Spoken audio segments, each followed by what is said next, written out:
Bank ವಂಚನೆ ಕೇಸಲ್ಲಿ ಬಿಜೆಪಿಯ ಲೀಡರ್ಗೆ ತಪ್ಪಿತಸ್ಥ ಅಂತ ಹೇಳಲಾಗ್ತಾ ಇದೆ. ಕೋರ್ಟ್ ಈ ರೀತಿಯಾಗಿ ಹೇಳಿದೆ ಈಗ. ಸೊ ಬ್ಯಾಂಕ್ ವಂಚನೆ ಕೇಸಲ್ಲಿ ಬಿಜೆಪಿ ಲೀಡರ್ ತಪ್ಪಿತಸ್ಥ ಅಂತ ಕೋರ್ಟ್ ಹೇಳಿದೆ. ಸೊ ವಂಚನೆ ಕೇಸ್ ಜೊತೆಗೆ ಬ್ಯಾಂಕಲ್ಲಿ ಪಡೆದಿರುವಂತಹ ವಿಚಾರವಾಗಿ ಮಾಜಿ ಸಚಿವರಾಗಿರುವಂತಹ ಕೃಷ್ಣಯ್ಯ ಶೆಟ್ಟಿ ಬ್ಯಾಂಕ್ ವಂಚನೆಯ ಪ್ರಕರಣದಲ್ಲಿ ಈಗ ತಪ್ಪಿತಸ್ಥರು ಅಂತ ಜನಪ್ರತಿನಿಧಿಗಳ ವಿಶೇಷ ನ್ಯಾಯಾಲಯ ಈಗ ತೀರ್ಪು ಕೊಟ್ಟಿದೆ.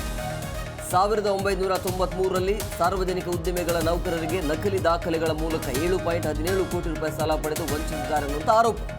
ಸೊ ಬ್ಯಾಂಕ್ ವಂಚನೆಯ ಕೇಸಲ್ಲಿ ಬಿಜೆಪಿ ಲೀಡರ್ ತಪ್ಪಿತಸ್ಥ ಅಂತ ಕೋರ್ಟ್ ಹೇಳಿದೆ. ಸೊ ಕೃಷ್ಣಯ್ಯ ಶೆಟ್ಟಿ, MTV ರೆಡ್ಡಿ ಮತ್ತು ಮುನಿರಾಜು, ಶ್ರೀನಿವಾಸ್ ಜನಪ್ರತಿನಿಧಿಗಳ ವಿಶೇಷ ನ್ಯಾಯಾಲಯ ಎಲ್ರಿಗೂ ಕೂಡ ತೀರ್ಪನ್ನು ಕೊಟ್ಟಿದೆ ತಪ್ಪಿತಸ್ಥರು ಅಂತ.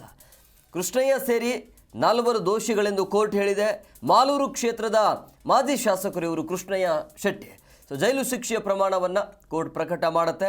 ಸೊ ಕೃಷ್ಣಯ್ಯ ಶೆಟ್ಟಿ ಸೇರಿದಂತೆ 4 ಆರೋಪಿಗಳು ಈಗ ತಪ್ಪಿತಸ್ಥರು ಅಂತ ತೀರ್ಪು ಕೊಡಲಾಗಿದೆ. ಈ ಬಗ್ಗೆ ಮತ್ತಷ್ಟು ಮಾಹಿತಿ ನೀಡ್ತಾರೆ ನಮ್ಮ ಪ್ರತಿನಿಧಿ ಭವ್ಯ ಫೋನ್ ಸಂಪರ್ಕದಲ್ಲಿದ್ದಾರೆ. ಭವ್ಯ, ಈಗ ಮಾಜಿ ಸಚಿವ ಕೃಷ್ಣಯ್ಯ ಶೆಟ್ಟಿ ಬ್ಯಾಂಕ್ ವಂಚನೆಯ ಪ್ರಕರಣದಲ್ಲಿ ತಪ್ಪಿತಸ್ಥರು ಅಂತ ಕೂಡ ಕೋರ್ಟ್ ಹೇಳಿರುವಂಥದ್ದು. ಶಿಕ್ಷೆ ಯಾವ ರೀತಿಯಾಗಿ ಪ್ರಕಟ ಆಗಬಹುದು, ಮುಂದೆ ಈ ಒಂದು ಪ್ರಕರಣದಲ್ಲಿ ಏನೆಲ್ಲ ಸಂಕಷ್ಟ ಎದುರಾಗಬಹುದು ಇವರಿಗೆ?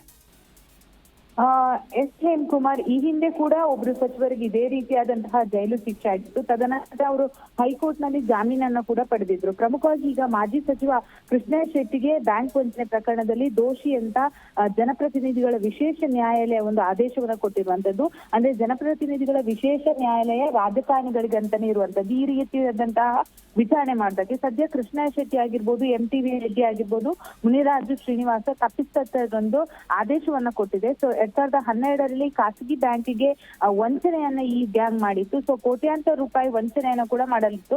ಸದ್ಯ ಇದ್ರ ಬಗ್ಗೆ ಇನ್ನಷ್ಟೇ ಶಿಕ್ಷೆ ಪ್ರಮಾಣ ಪ್ರಕಟ ಕೂಡ ಆಗ್ಬೇಕು. ಸದ್ಯ CBI ಅಧಿಕಾರಿಗಳು ಕೂಡ 4 ಆರೋಪಿಗಳನ್ನ ವಶಕ್ಕೆ ಪಡೆದಿರುವಂತದ್ದು. ಅಂದ್ರೆ IPC 120B, 409, 420 ಹಾಗೇನೆ 467, 468 ಹಾಗೇನೆ 471 ಅಡಿಯಲ್ಲಿ ಕೇಸ್ ಕೂಡ ದಾಖಲಾಗಿರುವಂತದ್ದು. ಸದ್ಯ ಆರೋಪಿಗಳನ್ನ ಕೋರ್ಟ್ ಮುಂದೆ CBI ವಶಕ್ಕೆ ಪಡೆದು ಹೆಚ್ಚಿನ ವಿಚಾರಣೆಗೆ ಕೂಡ ಒಳಪಡಿಸೋದಕ್ಕೆ ಈಗಾಗಲೇ ಎಲ್ಲಾ ರೀತಿಯಾದಂತಹ ತಯಾರಿ ಮಾಡಿರುವಂತದ್ದು. ಆದ್ರೆ ಇವರಿಗೆ ಎಷ್ಟು ಶಿಕ್ಷೆಯ ಪ್ರಮಾಣ ಪ್ರಕಟ ಹಾಗೆಯೇ ಎಷ್ಟು ಇವರಿಗೆ ದಂಡ ಅನ್ನೋದು ಇನ್ನಷ್ಟೇ ಪ್ರಕಟವಾಗಬೇಕಾಗಿದೆ. ಅಂದ್ರೆ ಈಗಾಗಲೇ CBI ತನಿಖೆ ನಡೆಸಿ ಚಾರ್ಜ್ ಶೀಟ್ ಅನ್ನ ಕೂಡ ಫೈಲ್ ಮಾಡಿತ್ತು. ಸೊ ಇದರಲ್ಲಿ ಕೋಟ್ಯಾಂತರ ರೂಪಾಯಿ ಸಾಲ ಪಡೆದು ವಂಚನೆ ಮಾಡಿರೋ ವಿಚಾರ ಕೂಡ ಬೆಳಕಿಗೆ ಬಂದಿತ್ತು. ಅದರಲ್ಲೂ ಕೂಡ ಪ್ರಮುಖವಾಗಿ ಸರ್ಕಾರಿ ನೌಕರರ ಹೆಸರು ಯಾರೆಲ್ಲ ಅಂದ್ರೆ ಬಹಳಷ್ಟು ಕಷ್ಟಪಟ್ಟು ಸರ್ಕಾರಿ ಹುದ್ದೆಯನ್ನ ಪಡೆದುಕೊಂಡಿರ್ತಾರೆ ಅಂತಹ ನೌಕರರ ಹೆಸರಿನಲ್ಲಿ ನಕಲಿ ದಾಖಲೆಯನ್ನ ಇವರು ಸೃಷ್ಟಿಸಿ, ಆಧಾರ್ ಕಾರ್ಡ್ ಆಗಿರ್ಬೋದು, ಡಾಕ್ಯುಮೆಂಟ್ಸ್ ಗಳನ್ನ ಸೃಷ್ಟಿಸಿ ಬ್ಯಾಂಕಿಗೆ ಸಲ್ಲಿಕೆ ಮಾಡಿ ಕೋಟ್ಯಾಂತರ ರೂಪಾಯಿ ಹಣವನ್ನ ಕೂಡ ಪಡಿತಾ ಇದ್ದು. ಸದ್ಯ ಇದ್ರ ಬಗ್ಗೆ CBI ಎಲ್ಲಾ ರೀತಿಯಾದಂತಹ ಕೂಲಂಕುಷವಾದ ತನಿಖೆಯನ್ನ ನಡೆಸಿ ಚಾರ್ಜ್ ಶೀಟ್ ಅನ್ನು ಕೂಡ ಫೈಲ್ ಮಾಡಿತ್ತು. ಸೊ ಇದ್ರ ಬಗ್ಗೆ ಸದ್ಯ ಈ ರೀತಿಯಾದಂತಹ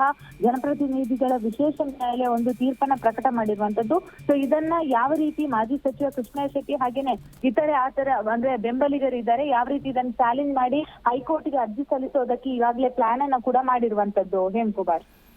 S, okay, thank you Bhavya ನಿಮ್ಮೆಲ್ಲ ಡೀಟೇಲ್ಸ್ಗಾಗಿ.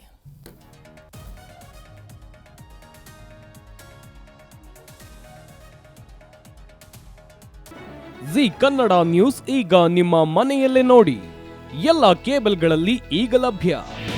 ನಿಮ್ಮ ನೆಚ್ಚಿನ ಜಿ ಕನ್ನಡ ನ್ಯೂಸ್ ಈಗ ಸನ್ ಡೈರೆಕ್ಟ್ ನಲ್ಲಿ number 292, Tata play number 1664, Jio TV number 1334, NXT digital number 30, in cable number 30, city networks 51, U digital number 162, GTPL number 17, Rockline telecommunications number 42, Shri Basaveshwara cable number 168, rural cable network 60, Vinayaka digital 57, Abhishek cable 821, city channel 53, Siddeshwara cable network 57, V4 digital Infotech 628, Surya digital networks 53, Gajanan digital number 836, Malnad Infotech private limited number